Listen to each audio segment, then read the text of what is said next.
ushimwe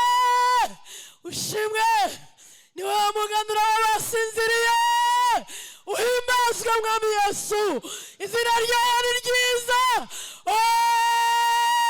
Hari umunsi tuzaruhuka imibabaro yo muri isi, hari umunsi tuzabona abacu badusize, hari iminsi tuzonezererwa imbere yawe tutazongera kubabara ukundi. Mwami Yesu Kristo, uduhe kugira iherezo ryiza, nubwo ubutayu bukabije, nubwo intwari zinaniwe, udukomereze ibyiringiro Mana, uturwanirire Data, uhembure imitima inaniwe, ukomeze ubugingo bwacu Mwami Yesu. Uduhe iherezo ryiza, ni wowe wenyine watugezayo Mwami Yesu.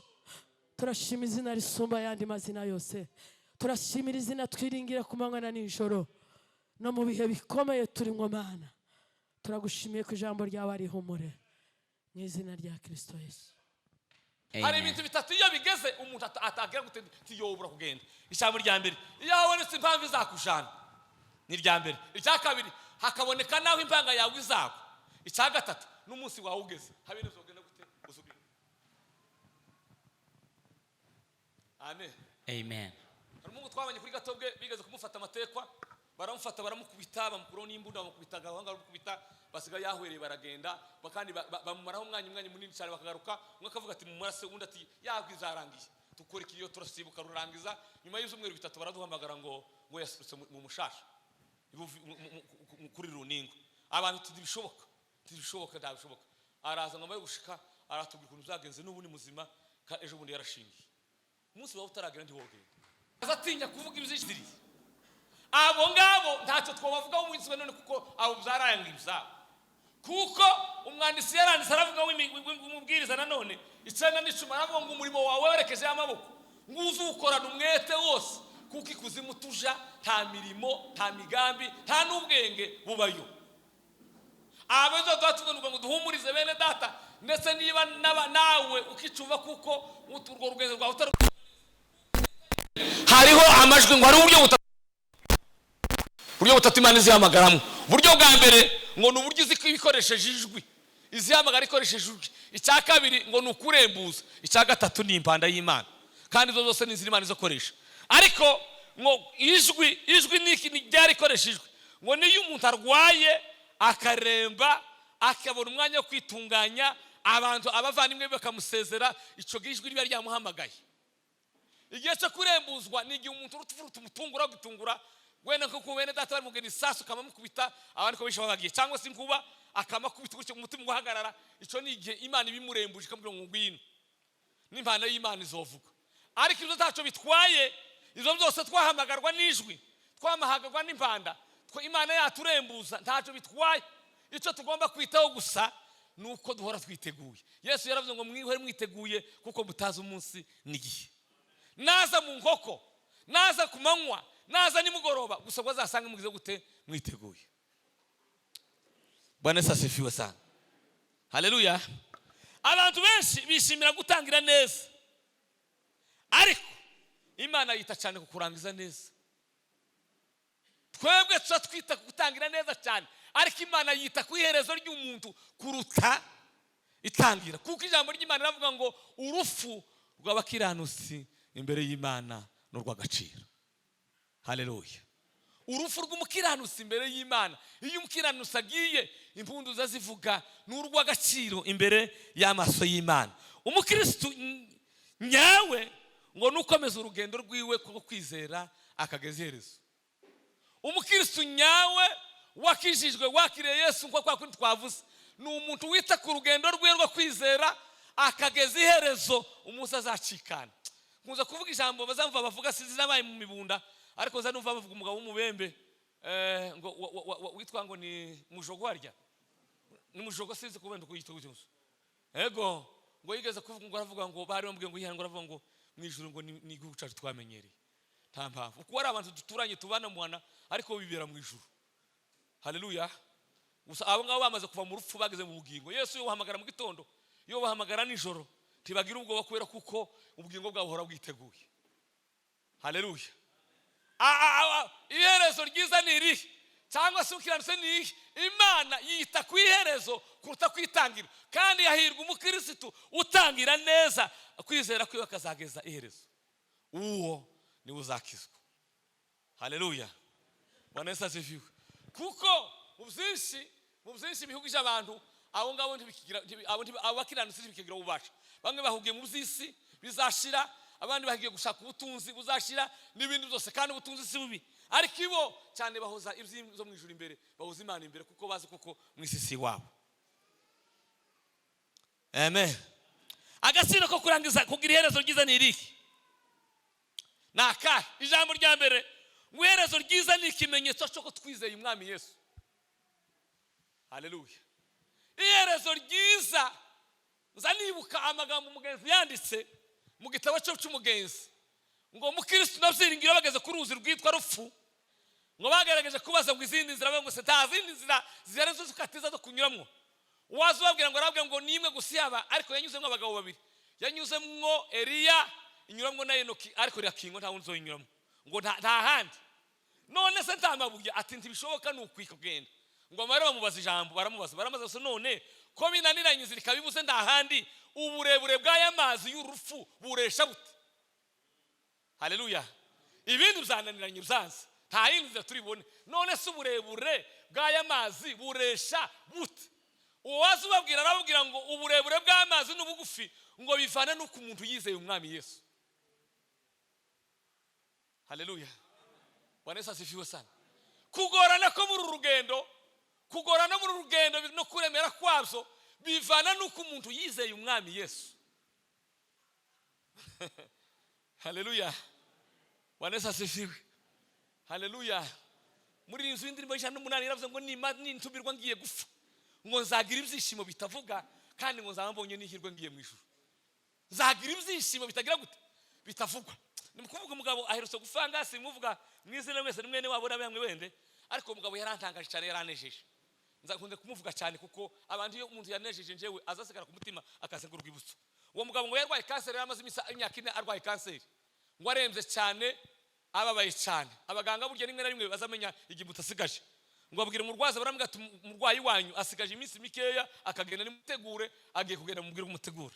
Uwo mugabo yarantangaje, ariko abakiranutsi ni beza abantu, bakisu ni beza, tibaza basiga amazimwe mu muryango, tibaza basiga intambara, tibaza batamayagwa, baza basinzira neza nk'abakiranutsi. Ariko abapagani bagira ibibazo, bazasiga amatiku mu muryango, bagasiga intambara muhana, bagasiga iki, bakarurunga, ariko inchi mbinguni ni inchi tuliyoizoea. Bwana Yesu asifiwe sana. Haleluya. Muri inzira zo ngibyaha bitubuza kuzagerayo, ngo nitwabyihana tukabireka, tuzaririmba Hoziyana. Bwana Yesu asifiwe. Uwo mugabo ngo mwambwiye ati ugiye gufa, ati batubwiye ngusigaje iminsi ingahe 3 ugapfa. Arababwira ngo araseka cyane, ngo araseka. Abadokiteri batangara bavuga ati none umuntu waseka kandi yari muri koma remze, bimeze gute? Ngo araseka cyane, aragagara kugeza ubwo bamaje baramwegera ati mumubaze ukuntu bimeze. Ngo abari bamurwaje biwe, arababwira ngo icyansekeje niki? Muzansekeje ati ntacyo tuzi. Arababwira ngo nsekejwe nuko nsigaje iminsi 3 ngo nkaje guhembwa ibyo nakoreye umwami Yesu. Amen. Tibaza baganya, tibaza biganyira, kuko iyo baje barahaza. Bwana Yesu asifiwe. Hari abakristo bahaze neza iyo bahabaja, ubuzima bwabo ntibukekeranya, niyo nitumirwa ngiye gufa nzagira ibyishimo bitavuga, nzaba mbonye n'ihirwe ngiye mu ijuru. Hari abandi ijuru ryabo rihora rikize, baza bakeka, baza bajuguma, gripe za malaria yaza ugasanga yajugumye. Ariko bakiranutse bizeye umwami Yesu bakamwumvira, ibo umutima yabo nta kibazo. N'impamvu bagiye gufa. Umukiranutsi, gukiranuka, urupfu rw'umukiranutsi n'iherezo ryiza ni ikimenyetso kigaragaza ko twizeye umwami Yesu. Haleluya.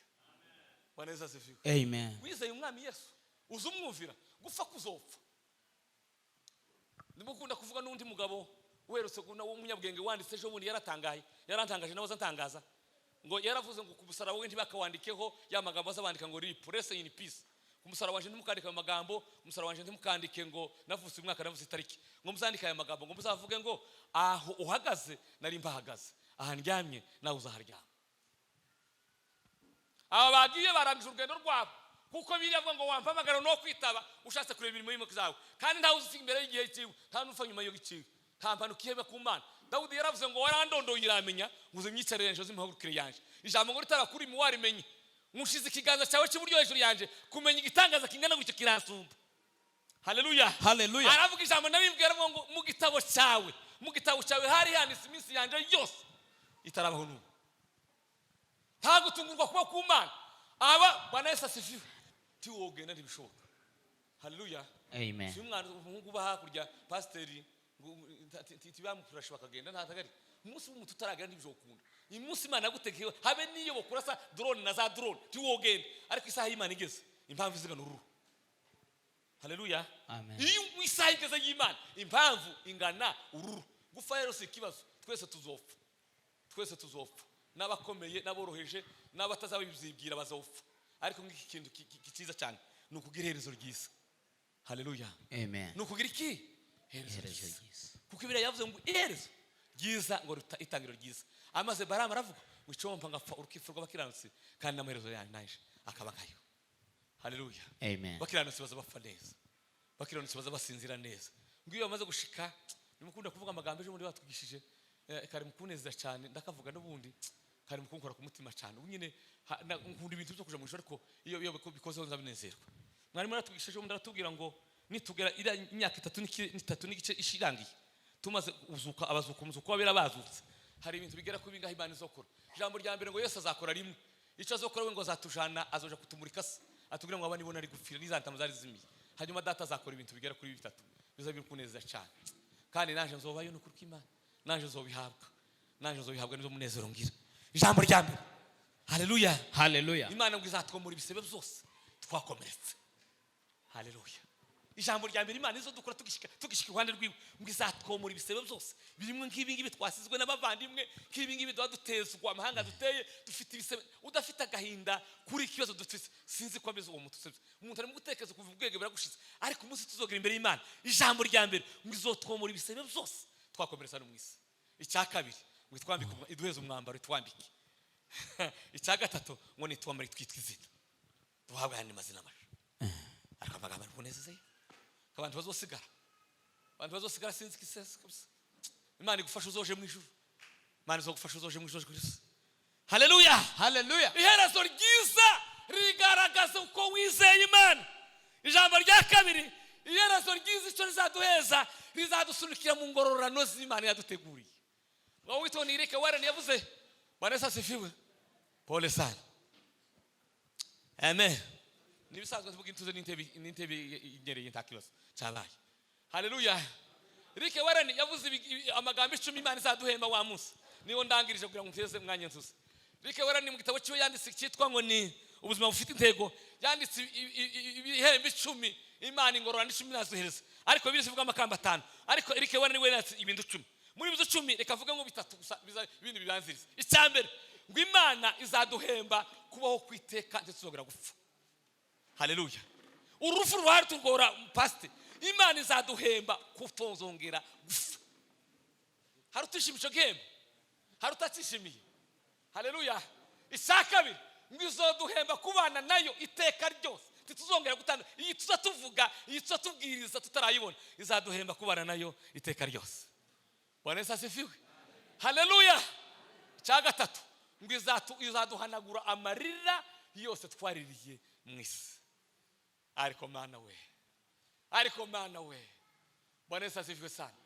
Nawe utahanira isengesho, nawe ubiharanire, nawe ubyifuza, nawe ubishakashaka ishyamba ngafurufurwa bakiranutse, kandi n'amaherezo yanje akaba nka yabo. Abo ngabo nibo bazaraga ubwami bw'Imana. Abo ngabo nibo batazongera kurira ukundi. Abo ngabo bazabana n'Imana iteka. Kurira no gusuza umutima no kuboroga n'agahinda no kubonerwa yatosha waliokuonea, yatosha walivyokupiga, karibu mwana wangu upumzike. Iyo magambo tuzoyabwirwa, ariko azobwirwa bakiranutse. Ntabwo ari bose, kuko abatarakiranutse bazoba bari mu muriro waka amazuku no gwekenya imva zamenye iteka ryose. Ariko ndakwifuriza kuzagira iherezo ryiza, ndakwifuriza kuzafurufurwa bakiranutse, hanyuma icyo witeguye Imana izaguhemba kandi umubabaro n'agahinda bizashira. Muhumurike miryango kandi mwakira ijambo ry'Imana. Amen, amen, amen, amen.